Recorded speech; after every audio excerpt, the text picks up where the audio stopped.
Support dakwah Quran Go Online, channel YouTube Faisal Hilmi. Subscribe, like, comment, and share. Nyalakan loncengnya. Min ahlul Quran. Semoga kita menjadi ahlul Quran dengan visi global. Assalamualaikum warahmatullahi wabarakatuh. Waalaikumsalam warahmatullahi wabarakatuh. Bismillahirrahmanirrahim. Alhamdulillahirabbil alamin. Wassalatu wassalamu ala asyrafil anbiya'i wal mursalin. Sayyidina wa maulana Muhammadin wa ala alihi wa sahbihi ajma'in, amma ba'du. Yang saya hormati Bapak Dr. Hamka Hasan, pembimbing dan sekaligus penguji. Yang saya hormati Ustadz Dr. Ahmad Fudaili Hashim. Dan yang saya hormati Ustadz Dr. Imam Sujoko MA, kandidat Faisal Hilmi yang berbahagia, dan Mas Cecep Romli selaku host pada ujian pendahuluan kali ini. Alhamdulillah pada pagi hari ini kita bisa hadir untuk mengikuti ujian pendahuluan ini dalam keadaan sehat walafiat. Amin. Baik, untuk menyingkat waktu, mari kita mulai cara ini dengan membaca basmalah. Bismillahirrahmanirrahim. Selanjutnya saya persilahkan Faisal Hilmi untuk mempresentasikan temuan-temuannya tidak kurang dari 10 menit. Jadi 10 menit ya, jangan terlalu lama-lama di pendahuluan latar belakang, fokus pada temuan-temuan dan kesimpulannya. Itu sudah diujikan sebelumnya. Saya persilakan Faisal Hilmi. Assalamualaikum warahmatullahi wabarakatuh. Alhamdulillah wa syukurillah. Waalaikumsalam. Semoga sehat semua. Ini yang terhormat Al-Ustadz Dr. Hamka Hasan selaku pembimbing kami juga, yang telah sabar membimbing kami, juga Ustadz Dr. Arif Jamhari, Ustadz Dr. Imam Sujoko, Ustadz Dr. Ahmad Fudaili Hashim, dan juga Pak Cecep Romli. Saya akan tampilkan Bapak Ustadz sekalian hasil 2 menit video untuk hasil daripada penelitian kami.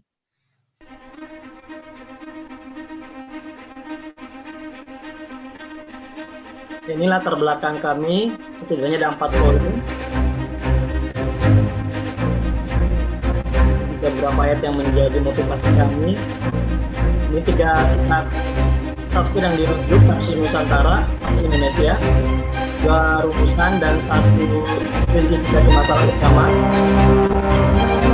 identifikasi manfaat dan penelitiannya. Ini metode penelitian yang digunakan.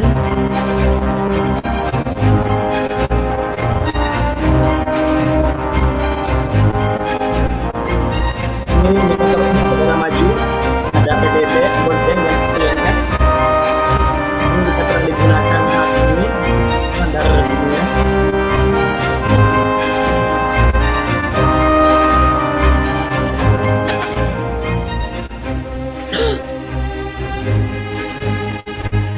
Ini menurut beberapa ulama penelitian Muslim, ada 6 yang dirujuk. Ini hasil penelitiannya. Ada 12 indikator negara maju dalam 4 pilar. Ada pilar spiritual dengan iman dan akhlak. Ada pendidikan dengan indikator membaca, menulis, membuat ilmu. Dan pilar ekonomi, indikator kaya, kuat, aman, dan sukses. Banyak.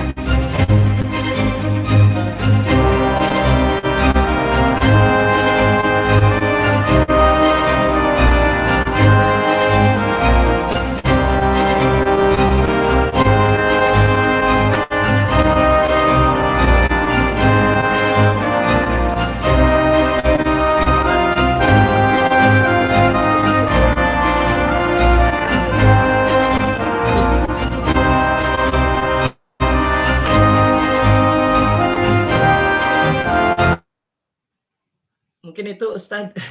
Ini tidak jauh dengan video Ustadz, tapi akan saya jelaskan lebih rinci khususnya dalam kesimpulan ini. Dari indikator negara maju dalam tafsir Indonesia ini, studi komparatif tafsir Quran Karim, tafsir Quran dan tafsir Rahmat. Yang pertama, kami setelah mengamati apa sih indikator negara, apa sih negara maju dan indikatornya yang digunakan oleh dunia saat ini ada yang kita temukan ada dalam PBB, United Nations dengan HDI-nya atau yang disebut dengan Human Development Index. Dalam Indonesia disebutnya pembangunan indikator pembangunan manusia. Nah, yang kedua ada World Bank dengan high income dengan ada 4 klasifikasi ya sesuai dengan income-nya dari mulai negara rendah sampai high income dari sisi masukan. Yang ketiga dari IMF itu menyebut negara maju dengan istilah advanced economies ya, ekonomi maju.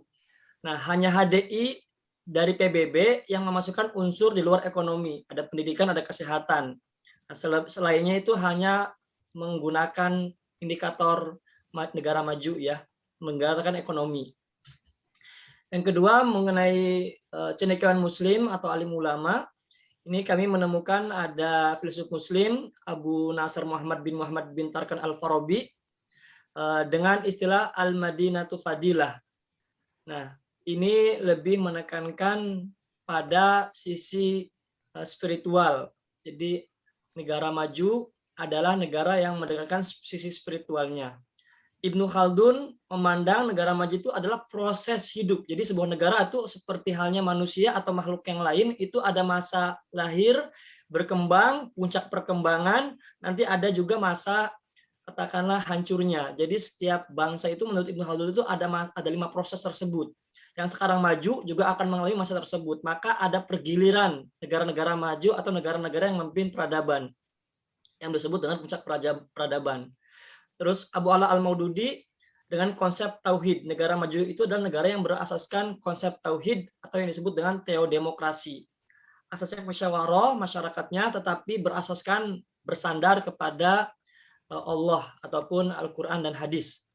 Terus Ali Abdul Razik menyebut negara maju dengan negara ideal yang berasaskan humanisme universal yang memperjuangkan rakyatnya, demokrasi dan keadilan sosial. Nah, negara sekuler bagi kaum muslimin dan non-muslim yang hidup di suatu negara. Jadi beliau itu menerima konsep negara sekuler ya yang berasaskan humanisme universal, memperjuangkan rakyatnya itu menjadi kunci daripada sebuah negara jadi negara ideal. Muhammad Asad menyebut negara maju dengan kekhalifahan Madinah yang merujuk pada Khulafaur Rasyidin. Nah, Muhammad Nasir dalam beberapa ceramahnya atau tulisannya ini kami mendapati konsep integrasi agama dan negara.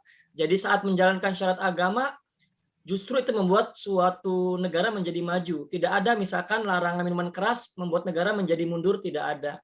Nah itu, terus rumusan ini setelah ikhtiar 2 tahun dengan bimbingan tentu Ustaz Dr. Hamka dengan sabarnya, ini ada 4 pilar spiritual, pilar pendidikan, ekonomi, dan hukum. Pilar ekonomi ini yang disepakati oleh berbagai lembaga dunia. Keamanan apa hukum? Pilar hukum nomor 4. Bukan keamanan. Oh. Maaf, ini sepertinya ada saya yang salah ketik sedikit, Ustaz. Nah, ini pilar keamanan ya. Ini ada 3 dari pilar spiritual. Ini kami melihat juga dari beberapa negara yang agak maju dan menggunakan standar yang sekarang, tetapi saat pilar spiritual itu nggak ada, itu menjadi hampa, banyak terjadi bunuh diri, banyak terjadi kekerasan, pemerkosaan dan sebagainya. Nah, ini perlu pilar spiritual. Yang kedua adalah pilar pendidikan. Ini juga yang digunakan oleh PBB. Ulang 2 menit ya. Kurang 2 tidak hanya menit. ekonomi, ya Ustaz. Nah, ini mungkin bisa dibaca dalam tesis kami bagaimana ayat-ayat yang dirujuk dari membaca, menulis, dan long life education. Artinya belajar tidak berhenti. Nah, sekarang kekurangan saat ini adalah menganggap saat lulus kuliah berhenti belajar. Harusnya sampai akhir hayat. Seperti konsep dalam Islam sendiri. Pilar ekonomi ada kaya, jiswaf, jadi orang yang berkontribusi semakin besar kontribusinya semakin kaya. Terus pusat perhubungan, layaknya Ummul Qura yang disebut dalam Al-Quran, maupun negara-negara sekarang yang menjadi pusat perhubungan menjadi negara-negara yang maju. Dan juga tadi pilar aman ya, mereka negaranya kuat, aman, dan menerapkan supremasi hukum. Mungkin itu Ustadz sebagai awal pembuka. Terima kasih. Baik, terima kasih atas paparannya ya. Baru kali ini paparan pakai video ini ya, selama saya jadi kaprodi ini ya. Oke, kreatif ini ya. Baik, terima kasih saya sampaikan kepada Faisal Hilmi dan saya ucapkan selamat juga Anda sudah sampai di tahap pendahuluan ini. Selanjutnya saya persilahkan kepada penguji pertama, kepada yang terhormat Bapak Dr. Ustadz Ahmad Fudaili Hashim untuk menyampaikan pertanyaan-pertanyaannya. Tafadhol Ustadz. Wah, kalau nampak wajahnya sehat ini ya. Insya Allah. Insya Allah. Assalamualaikum warahmatullahi wabarakatuh. Waalaikumsalam. Alhamdulillahirrahmanirrahim. Wassalamu ala sayyidina Muhammad wa ala alihi wa sahbihi ajma'in. Amal. Yang terhormat Ketua Sidang. Statusnya sekarang ini Ustadz Arif Jamali sebagai Ketua Sidang ya? Ya, baik. Ustadz Hamka Hasan. Statusnya berarti sebagai pembimbing ya, bukan sebagai asdir ya, pembimbing. Ya. Dan akhirnya fillah Ustadz Imam Sujoko, sekretaris sebagai dan ininya Pak Cecep Romli dan saudara teruji saudara Faisal Hilmi. Saya ucapkan selamat untuk Faisal Hilmi sampai pada ujian pendahuluan ini. Tapi pertanyaan saya pertama, sudah siap ya Faisal ya? Insya Allah Ustaz, doa bimbingannya Ustaz. Ya, oke, siap lah ya.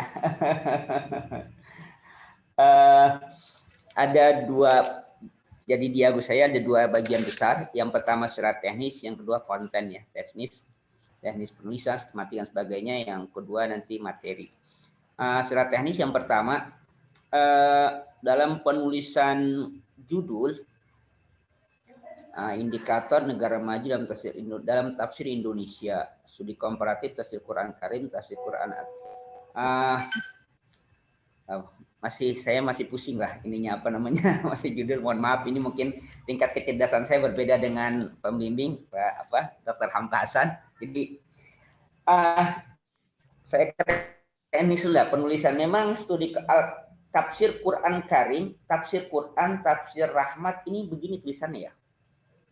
Betul Ustaz, seperti itu demikian. Betul ya. Jadi bukan Al-Quran Al-Karim bukan ya? Dari karena kan bahasa Indonesia ya, jadi menggunakannya ejaan Indonesia. Enggak, bukan itu yang ditulis di sana, yang tertulis di sana.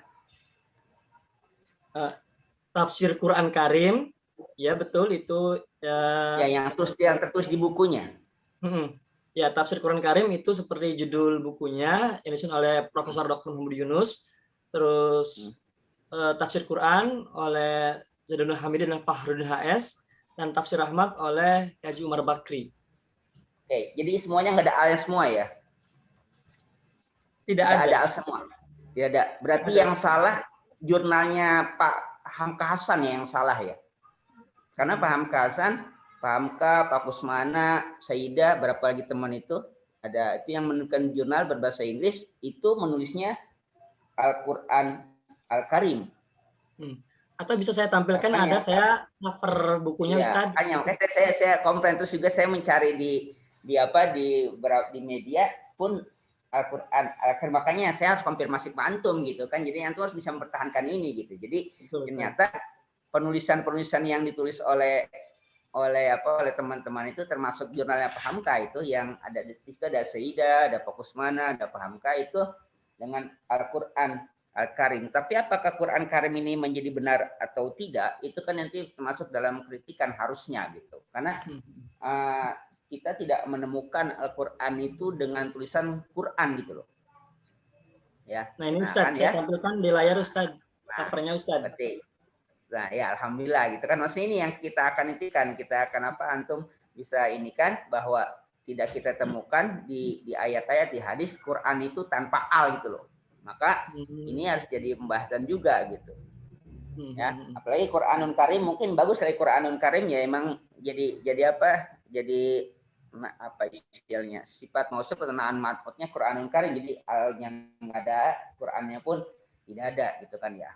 Terus tafsir Quran misalnya yang kedua, karya siapa ini yang kedua? Kalau tafsir Ahmad iya, tidak gitu kan. Tafsir Quran Zainuddin Hamidi Ustaz, Fahrudin HS. Ya, oke. Yang mana tafsir Quran ya? Nah, itu pun sama. Zainal Hamidi, kalau nggak salah Zainal Hamidi itu yang ditulis oleh Pak Hamka Hasan bersama Pak Kusmana itu tafsir Al-Quran gitu istilahnya, menuliskan dengan apa ya, dengan yang umumnya gitu, jadi tidak merujuk kepada kitab aslinya. Nah itu antum tidak ada kritik di situ, masalahnya apa namanya istilah-istilah yang digunakan atau penamaan digunakan, karena ya itu kan menjadi satu tanda juga, apa hanya sebuah penamaan, tapi Al-Quran kan tidak ada apa namanya, tidak saya temukan Quran itu dia sudah ma'rifat gitu, enggak, walaupun apa bisa nakirah gitu, jadi Quranun Karimun gitu ya, bikinlah nanti dibahas ya. Oke, itu hanya penamaan ya. Oke, tapi di dalamnya juga ya sudah sesuai dengan itu. Nah, yang keduanya masalah teknis, masih teknis ya, sebelum kepada masalah ini, masalah teknis, seperti antum pertama kali saya baca itu misalnya dalam sistem footnote aja gitu, footnote antum nomor 1 itu halaman pertama ya, bab apa ya, bab berapa nih, bab kedua ya? Ya, bab kedua ya, halaman pertama. Bab 2 ya. Sebentar. Belum, jangan halaman kedua. Jadi masih halaman apa namanya? Di bab 1 dulu deh. Masalah halaman pertama itu, bab 1 itu ada pengulangan ini, apa namanya? Pengulangan kalimat apa copy paste enggak tahu ya. Pada alinea 1 dan alinea keempat kok sama gitu. Kenapa harus diulang seperti itu? Pada halaman berapa nih? Halaman 1 ya? Halaman 1 itu. Halaman 1. Footnote yang pertama sekularisme Ustaz. Bukan di bab pertama, halaman pertama itu. Halaman pertama. Nah, itu alinea pertama dengan alinea keempat sama persis sepertinya. Kenapa harus di copy paste semacam itu? Nanti copy paste saja gitu. Antum baca alinea pertama, alinea keempat sama persis. Nah, perhatikan saja. Ya. Nah, ya kan? Kenapa mesti? Dan itu mohon maaf, jadi saya temukan satu bukan berarti yang lain nggak ada ya. Ada juga yang lain tuh banyak copy paste semacam itu. Kelihatan apa ya, mohon maaf, bukan memperbanyak halaman, tapi ya begitulah kenyataan. Nanti antum perhatikan. Jadi nggak usah lah. Jadi banyak apa membuang-buang ini. Jadi yang baca juga ini kok pengulang-ulang macam ini gitu kan ya. Ya. Yang keduanya pada halaman 2 masih teknis juga. Antum mengutip ayat gitu kan? Iya. Ya, kuntum khairu ummatin itu ayat ya. Nah, sedangkan pada alinea ini antum sedang berbicara tentang Indonesia sebagai negara penduduk terbesar keempat di dunia, tapi muslim terbesar di dunia. Lalu menggunakan ayat ini, apa relevansinya ayat ini dengan Indonesia atau muslim terbesar? Itu motivasi Ustaz. Ya enggak, apa relevansinya? Bukan relevansinya ayat ini kan ini berdalil bahwa Indonesia sebagai negara penduduk terbesar keempat di dunia gitu. Apakah ayat ini untuk Indonesia?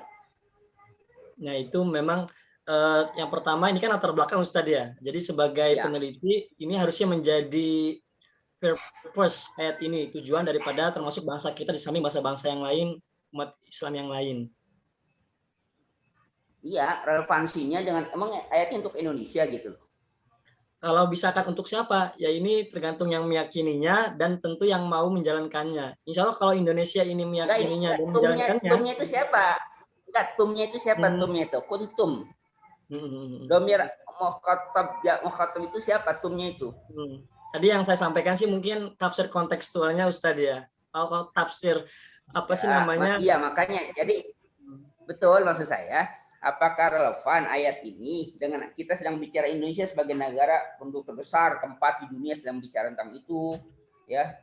Nah, misalnya menjadi pengikut negara atau bangsa lain, nah akhirnya seperti itu menjadi pemimpin bagi bangsa lain. Nah, kemudian antum dengan ayat ini, gitu, apa ayat ini relevan dengan konteks seperti itu, gitu aja pertanyaan saya, gitu kan? Ya, jadi maksudnya, ya kalau kata kuntum kharomatin itu kuntumnya untuk Indonesia ya pas lah. Tapi kalau kuntumnya itu untuk siapa? Ya, Maksudnya relevansi bolehlah, tetapi relevansi harus ada gitu, ada kaitan. Jadi nanti kan ayat itu jadi maksudnya jangan sebagai apa ya legitimasi terhadap statement gitu loh dengan ayat ini. Padahal korelasinya ini tepat atau tidak ayat ini gitu kan. Kalau antum memikirkan secara dunia ya, ini kan umat Islam istilahnya. Tapi kalau untuk Indonesia kemudian untuk mengkara umatin di sini dimasukkan, sedangkan umat Islam di Indonesia sendiri dalam kondisi yang Kontras sepertinya Ustadz ya. Oke, Faisal ya, perhatikan catatan-catatan tadi, jangan tidak ditulis ya. Bila perlu nanti ditulis untuk perbaikan ya. Oke, Faisal. Baik, saya persilahkan untuk mengisi kekosongan ini. Saya persilahkan untuk penguji kedua, Bapak Dr. Imam Sujoko, untuk menyampaikan pertanyaan-pertanyaannya, dan nanti kalau Bapak Dr. Fudaili bisa tersambung kembali, nanti kita akan persilahkan beliau karena tadi belum selesai ya.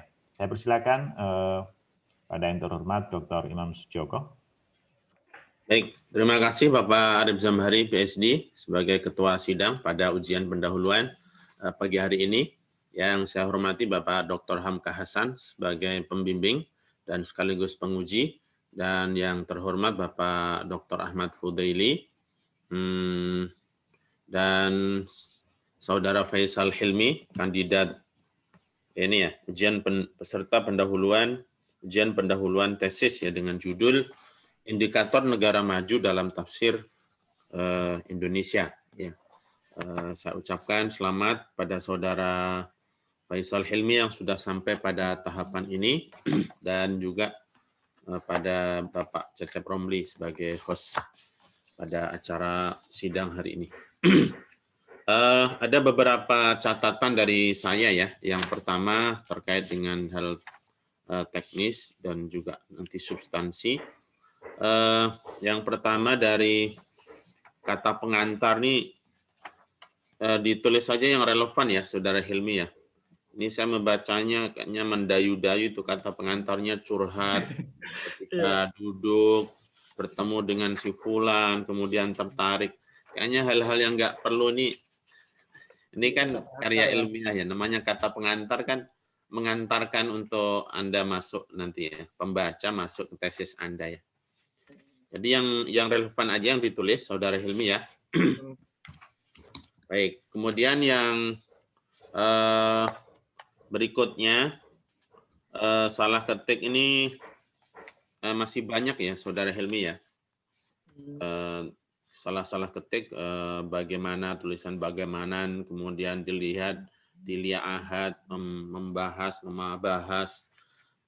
Saya lihat salah ketik ini banyak ya. Ini catatan yang kedua, Anda harus lebih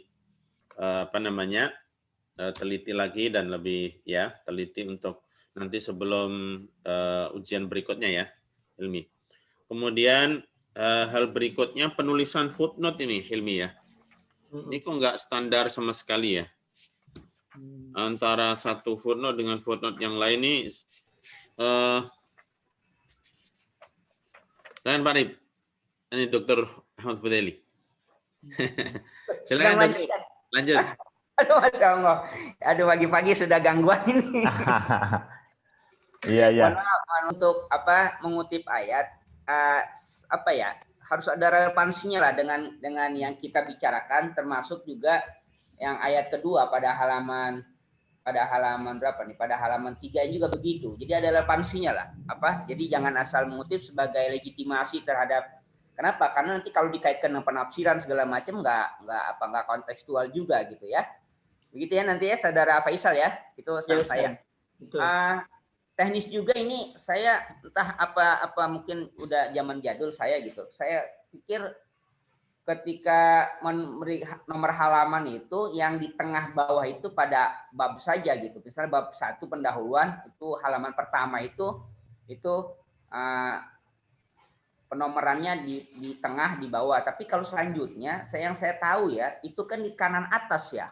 Apakah peraturan baru, tapi saya nggak tahu. Nanti SPS punya peraturan baru, nanti apa peraturan baru ya?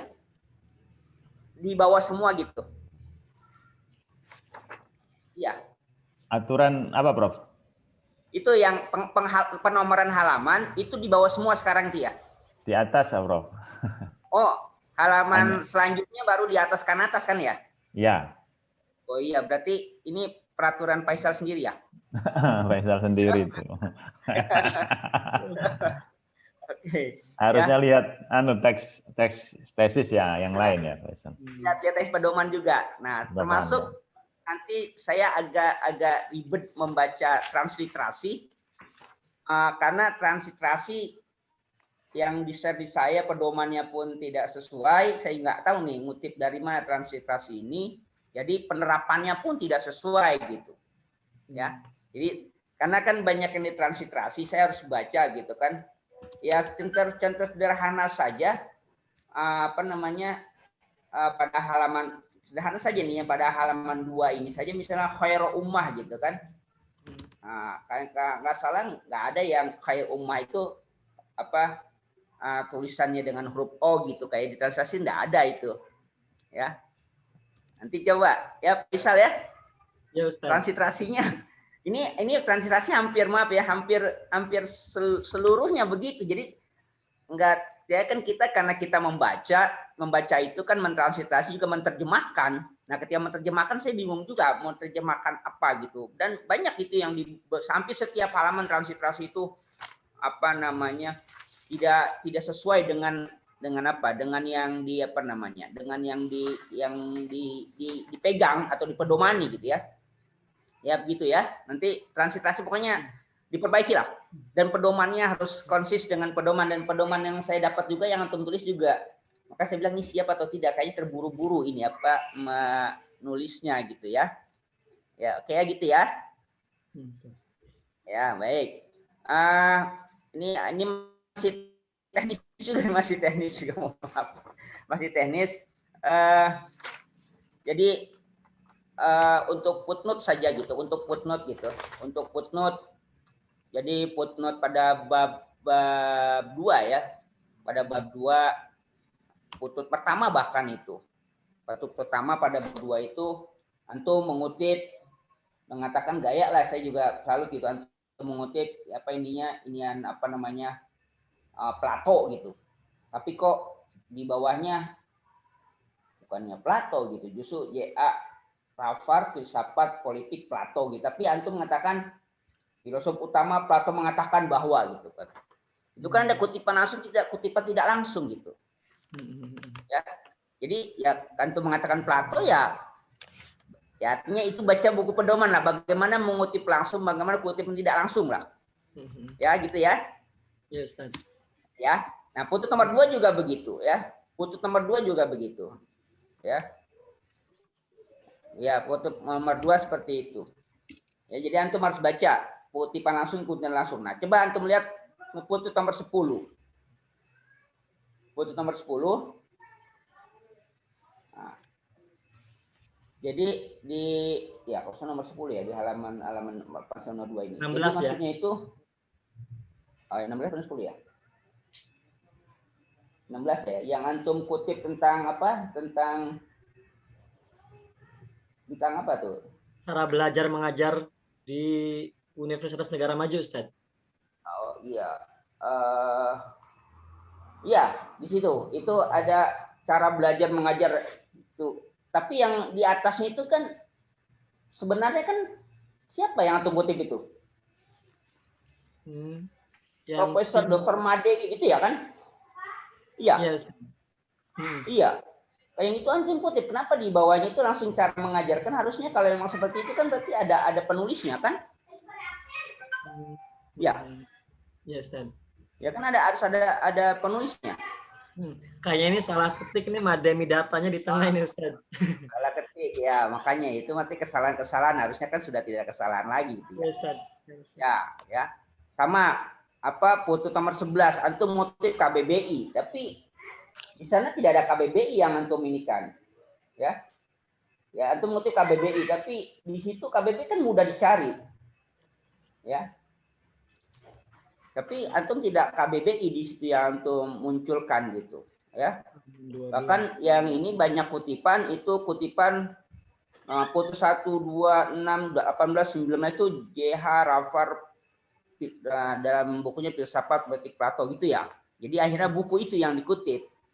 Oh ya Ustaz, Tapi untuk dalam KBBI itu dalam paragraf tersebut ada 2 footnote Ustaz ya. Ada yang 11, ada yang 12. Iya. Yang KBBI yang 11 iya, ya. makanya yang KBBI ya KBBI, maksudnya kalau KBBI kan mudah dicari buku KBBI ya KBBI gitu istilahnya, ya.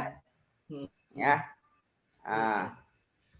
Oke, ya jadi itu ini masih masalah teknis juga gitu. Seperti antum nanti mau lihat tidak lihat boleh lah. Seperti pada bab berapa ini? Bab 4 itu antum 1 2 3 4 5 6 7 8 9 9 hadis antum mengutip hadis di bab 4 itu tidak satu pun ada pututnya. Dari hadis itu dari mana antum ambilnya? Tidak ada itu. 1 2 3 4 5 6 7 8 9. 9 hadis antum tidak satu pun ada pututnya. Bahkan jangankan pututnya, nulis hadisnya pun antum mohon maaf ya, jadi kurang teliti. Apalagi fonnya sudah tidak sesuai dengan pedoman, fonnya juga tidak sesuai dengan pedoman itu. Entah di aslinya tapi yang saya dapat begitu. Ya. Jadi apa istilahnya itu ya hadis ya harus dikutip lah. Apalagi ya, ini magister ya harus dari sumber aslinya, misal Al-Bukhari dia Muslim gitu. Itu tidak sama sekali tidak ada putut sama sekali gitu. Antum kutip belas ngelancar mudah selesai tuh. Jadi kayak orang apa ya? Kayak orang ceramah gitu, kayak orang pidato ya. Ya, ini kan bukan naskah khutbah, ini kan naskah akademik. Ya, Faisal ya. Nah, gitu juga Yes, masalah footnote juga gitu kan. Itu 39 sampai 39 putut 40 itu di bab 4 itu tidak ada keterangan. Hanya nulisnya Al-Jami Al-Ahkam 4/159. 4 terus putut nomor 40 4/164. Padahal ini baru ini, maksudnya di atas tidak ada tentang Al-Jami Al-Ahkam itu. Tiba-tiba pututnya macam itu. Kalaupun mau disingkat kan pengarangnya, bukan nama kitabnya. Jadi Al-Jami Al-Ahkam itu. Ya, itu penggalannya salah itu. Nanti baca buku pedomannya ya. Ya, Ustaz. Nah, apalagi pada putut nomor 67. Antum tulis tafsir yang lain. Titik hak. Udah gitu aja. Terus apalagi yang putut 68. Wahbah Zuhaili cek. Begitu aja. Wahbah Zuhaili cek. Loh, kok ini dan banyak lagi yang macam-macamnya gitu kan. Banyak lagi yang macam-macamnya sampai baca di sini loh. Siapa yang Anda suruh baca itu loh? Baca dalam buku ini. Loh, kok saya disuruh baca buku itu? Buku saya nggak tahu buku itu buku apa. Ya, nanti tolong antum perbaiki segala bentuk itunya ya, Mas Yama ya. Itu untuk dilengkapi dengan Ustaz. Ya.